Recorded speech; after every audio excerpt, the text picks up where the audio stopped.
కేంద్ర మంత్రి వెంకయ్యనాయుడు మీడియాలో మాట్లాడుతున్నారు. లైవ్ చూద్దాం. నేను చెప్పాలంటే ప్రతి ఒక్కటి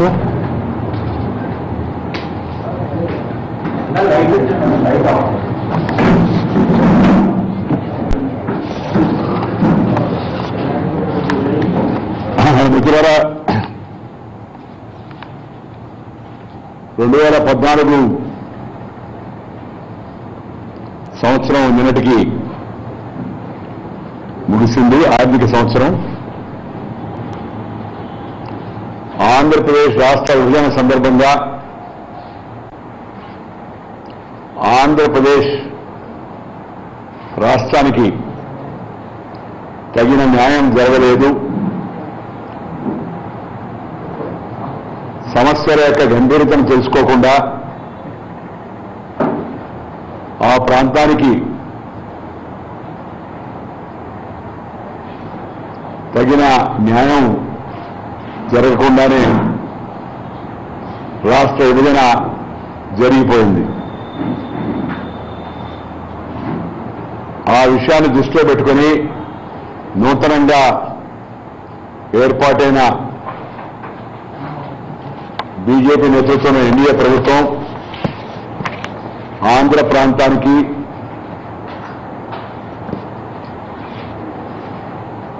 తగిన న్యాయం చేసేందుకు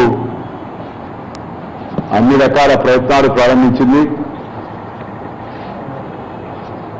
కొన్నిటిని పూర్తి చేసింది, మరికొన్ని దశల వారీగా పూర్తి చేస్తూ ఉన్నది.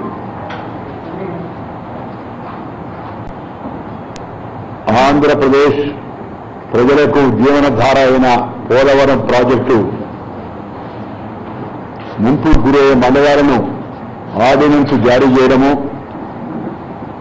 ఆ తర్వాత చట్టాన్ని సవరించి పార్లమెంట్ ఆమోదం పొందడము ప్రభుత్వం చేసినట్టు మొట్టమొదటి పని. దానివల్ల పోలవరానికి అన్ని అవరోధాలు తొలగిపోయినట్టే. ఎక్కువ భాగం ఒరిస్సాతో వివాదం ఉందనుకోండి. రెండవది, పోలవరానికి నిధుల విషయంలో కూడా దానికి అథారిటీ ఏర్పడము. ప్లీజ్ దయచేసి ఎవరు మారుతూ ఇక్కడి నుంచి బ్రీఫ్ చేద్దామా, బ్రీఫ్ చేయండి, బయటకు వెళ్ళి చెప్పండి. దానికి ఒక అథారిటీ ఏర్పాటు చేయడము, దాంట్లోనే కొంత ఆలస్యం జరిగింది. ఎందుకంటే రెండు రాష్ట్రాల మధ్య అంగీకారం కుదరకపోబట్టి. ఆ తర్వాత నిధులు విడుదల చేయడము, గత సంవత్సరానికి 250 కోట్ల రూపాయలు నిధులు విడుదల చేయడం కూడా జరిగింది. దీనితో పాటు ఆ ప్రాంతానికి నిధుల కొరత ఉందనే విషయాన్ని దృష్టిలో పెట్టుకొని మా మంత్రిత్వ శాఖ పట్టణాభివృద్ధి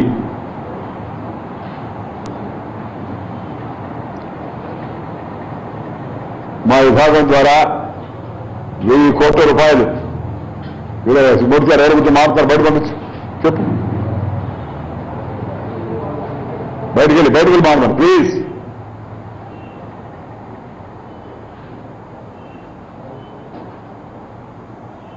₹1000 కోట్ల రూపాయలు నిధులు విడుదల చేయాలని నేను స్వయంగా నిర్ణయం తీసుకొని ఆర్థిక మంత్రితో కూడా ఈ విషయమై మాట్లాడి నిధులు సంబంధిత మంత్రిత్వ శాఖ విడుదల చేసినప్పటికీ దానికి ఆర్థిక శాఖ ఆమోదం ఉండాలి. దాని ఎక్స్పెండిచర్ ఫైనాన్స్ కమిటీ అంటారు. ఆ ఆమోదాన్ని కూడా పొంది ముందుకు వెళ్ళడం జరిగింది. కానీ సవివరమైన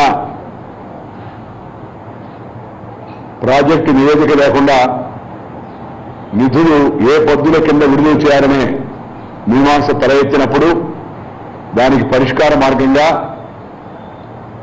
capital development region authority CDRA సంస్థను ఆంధ్రప్రదేశ్ ప్రభుత్వం ఇప్పటికే ఏర్పాటు చేసింది. కాబట్టి గుంటూరు, విజయవాడ, మంగళగిరి ఈ నగరాలు కూడా ఆ క్యాపిటల్ డెవలప్మెంట్ రీజియన్ అథారిటీ కింద వస్తాయి. కాబట్టి గుంటూరు పట్టణానికి మరియు విజయవాడ పట్టణానికి ఉన్న ముఖ్యమైన సమస్యలను గుర్తించి విజయవాడ పట్టణంలో ఈ స్టామ్ వాటర్ డ్రైనేజ్ ఈ యొక్క నీరు నిల్వ ఉండి తద్వారా నగరంలో అన్ని రకాల అసౌకర్యాలు ఏర్పడుతున్న దృష్ట్యా దాన్ని శుద్ధి చేసి బయటకు పంపించడం కోసం 461 కోట్లు 421 కోట్ల రూపాయలు విజయవాడకు అలాగే సమగ్ర భూగర్భ మురుగు కాలువ నిర్మాణ పథకానికి గుంటూరు పట్టణానికి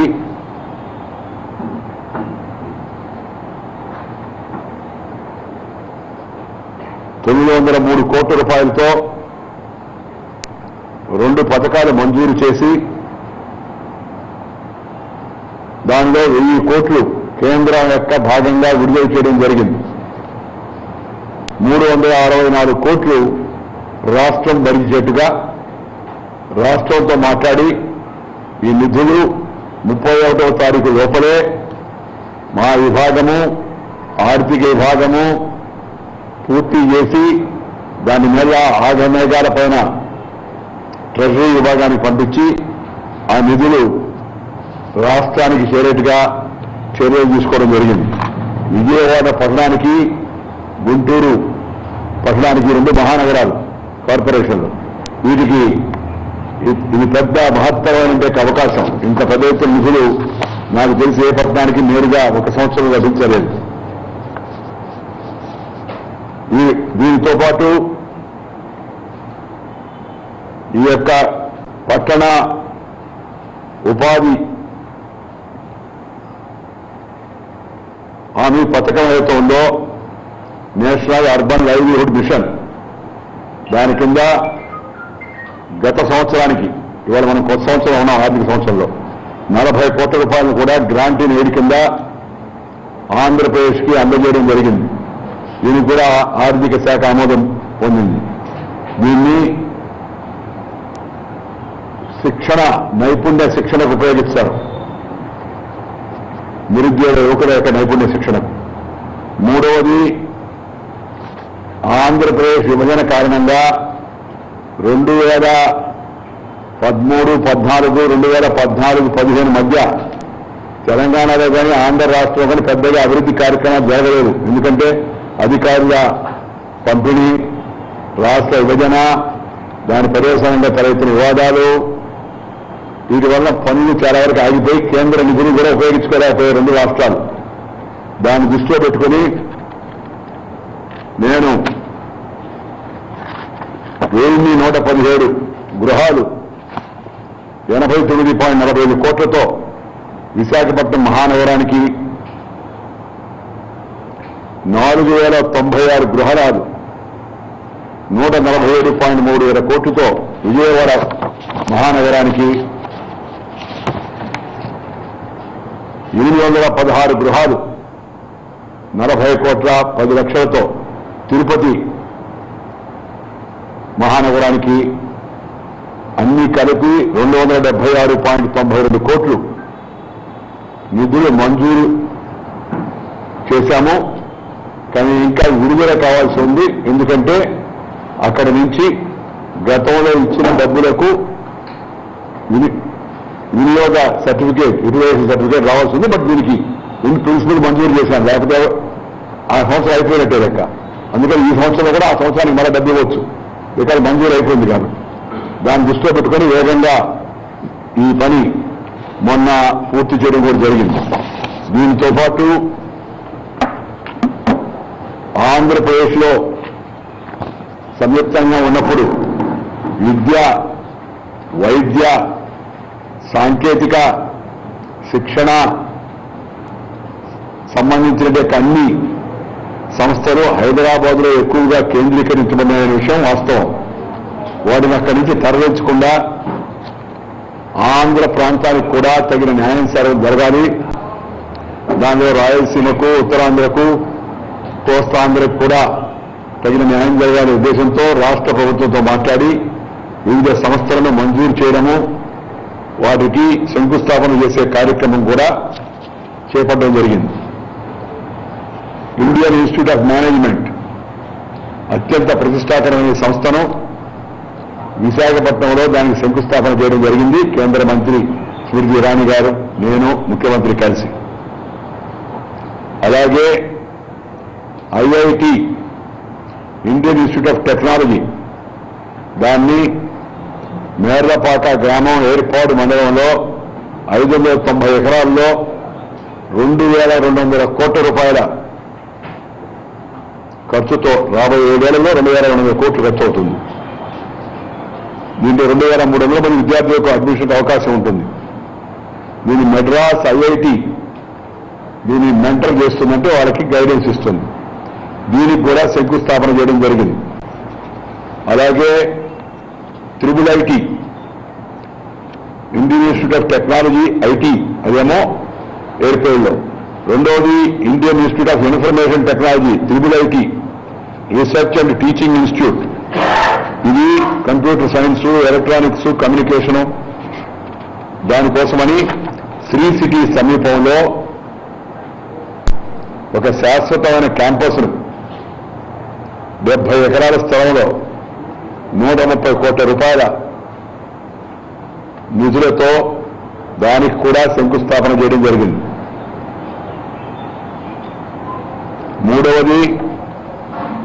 నాలుగవది IISER Indian institute of science and education and research, most premier science education and research institute in India. దీనికి ఐఐటీస్ ఆఫ్ బేసిక్ సైన్స్ దీనికి 1,200 కోట్ల రూపాయల ఖర్చుతో 7 సంవత్సరాలు పూర్తవుతుంది. 2,000 మంది విద్యార్థులకు ఆ 7 ఏళ్లలో బయటకు వస్తారు ఉత్తీర్ణత చెంది. దాన్ని కూడా తిరుపతి దగ్గర ఏర్పేడు మండలంలో ఏర్పాటు చేయడం జరిగింది. దీనికి పూణే అదే ఉన్న ఐఐఎస్ఈఆర్ ఐసర్ అంటారు. దీన్ని ఐసర్ చదివితే నువ్వు బికమ్ వైజర్ అని, ఐఐటిలో చదివితే యూ విల్ గెట్ డ్యూటీ అని, త్రిబుల్ ఐటీలో చదివితే యూ విల్ బికమ్ ఐటీ అని. ఈ సంస్థలకు ప్రాధాన్యత ఇచ్చి వీటన్నిటినీ శంకుస్థాపన చేయడం జరిగింది. రాష్ట్ర ప్రభుత్వం కూడా సహకరించి వాటికి స్థలాలు నిర్ధారణ చేసి భూమిని చూపిస్తే కేంద్ర బృందాలు వెళ్లి ఆ స్థలాన్ని పరిశీలించి, ఎందుకంటే ఇవన్నీ ఉన్నత విద్యా సంస్థలు, నువ్వు నా ఊరిలో పెట్టుకుంటానంటే ఆడ వచ్చి పనిచేయడానికి ఏ ప్రొఫెసర్ ముందుకు రాడు. మనం చూస్తున్నాం చాలా మెడికల్ కాలేజీలు, ఇంజనీరింగ్ కాలేజీలు ఇన్స్పెక్షన్ పోయినప్పుడు వాడు పడుతున్న పార్టీలో medical council of India AICT క్యాంప్కి వెళ్ళినప్పుడు అక్కడి నుంచి ఇక్కడి నుంచి హైదరాబాద్ తెచ్చుకోవాల్సి వస్తుంది. అందుకని వీటికి ఒకటి రాకపోకలు రైల్వే కేంద్రం ఉండాలా, విమానాశ్రయానికి దగ్గరగా ఉండాలా. మనం ఎంత ఆదర్శంగా అనుకున్నా ఆ ప్రొఫెసర్లు అక్కడ వచ్చే స్టాఫ్ వాళ్ళ పిల్లల చదువుకు దగ్గరలో అందుబాటులో ఉండే అవకాశాలు, అలాగే విద్యార్థులు అక్కడికి రావడానికి రాకపోకలు వీటన్నిటి దృష్టిలో పెట్టుకొని ఈ కేంద్రాన్ని నిర్ణయించడం జరుగుతుంది. వీటిని అక్కడ ఏర్పాటు చేయడం జరిగింది. దానివల్ల తిరుపతి ఒక సరస్వతి త్రివేణి సంగమంగా ఏర్పడుతుందని చెప్పని నేను భావిస్తున్నాను. ఆ దృశ్యం నాకు ఆ రోజు చాలా సంతోషం కలిగించింది. నేను, శ్రీమతి స్మృతి ఇరానీ, చంద్రబాబు